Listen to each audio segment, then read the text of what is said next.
Look closely at this rose plant. You are seeing vibrant red, bright yellow, and soft pink roses blooming inches apart on the same branch. It looks like a digital trick, but this plant is real. If you search for this online, you will likely find sellers offering rare, multicolored rose seeds. Save your money.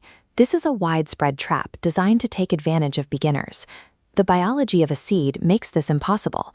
When a rose creates seeds, they carry a randomized mix of traits from the parent plants. Like human siblings, every seed grows into a unique, single-colored plant. One seed cannot produce a bush that naturally splits into 3 uniform color varieties. The mechanism that actually produces this result has nothing to do with seed genetics. It relies on a principle called tissue compatibility. This diagram shows the internal anatomy of a rose stem.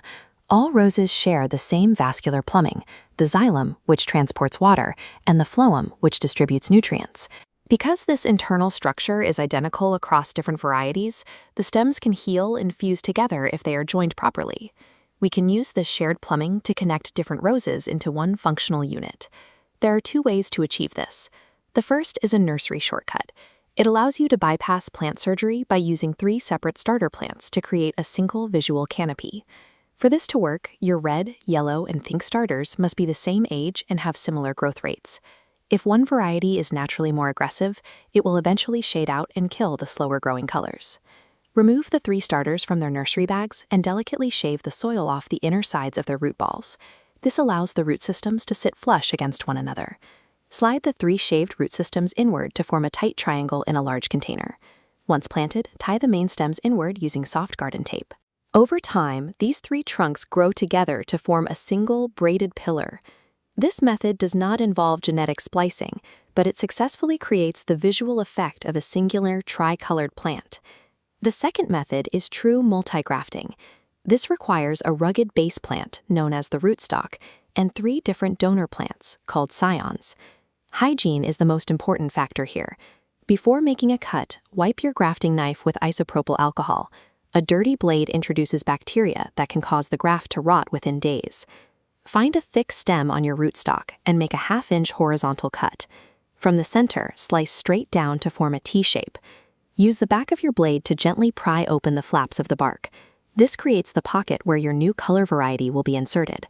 On your donor plant, find a leaf node with a sleeping bud.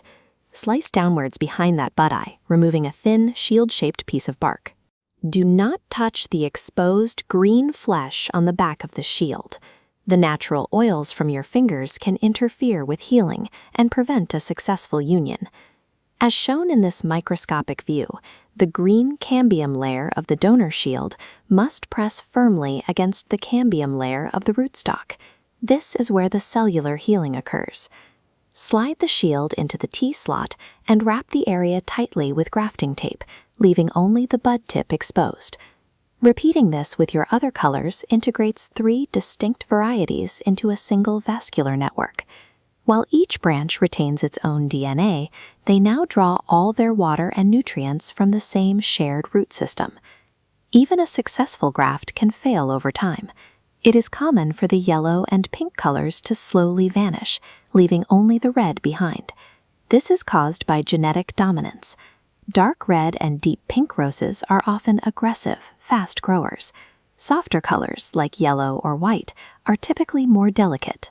To prevent the aggressive variety from starving the others of sunlight, you must practice balance pruning. Every spring and summer, you must cut back the dominant branches. Your goal is to keep the canopy perfectly level, so every color receives an equal share of light and nutrients. Because this hybrid is an artificial creation, the gardener must act as a permanent referee to maintain the equilibrium between the 3 varieties. For the grafting method, you will know if you were successful within 3 weeks. If the grafted buds remain green, the tissues have fused. This plant is working to produce 3 different sets of blooms, which creates a high metabolic demand. It requires 6 to 8 hours of direct, unfiltered sunlight every day to thrive. To sustain this energy, apply a slow-release organic fertilizer every 4 to 6 weeks during the growing season. Precision and consistent long-term care will result in a beautifully healthy bush that displays a full spectrum of color simultaneously. This is the result of using botanical science to guide the natural resilience of the plant. Tell me in the comments, which 3 colors would you combine for your dream rosebush? Subscribe for more gardening tutorials, and I'll see you in the next video.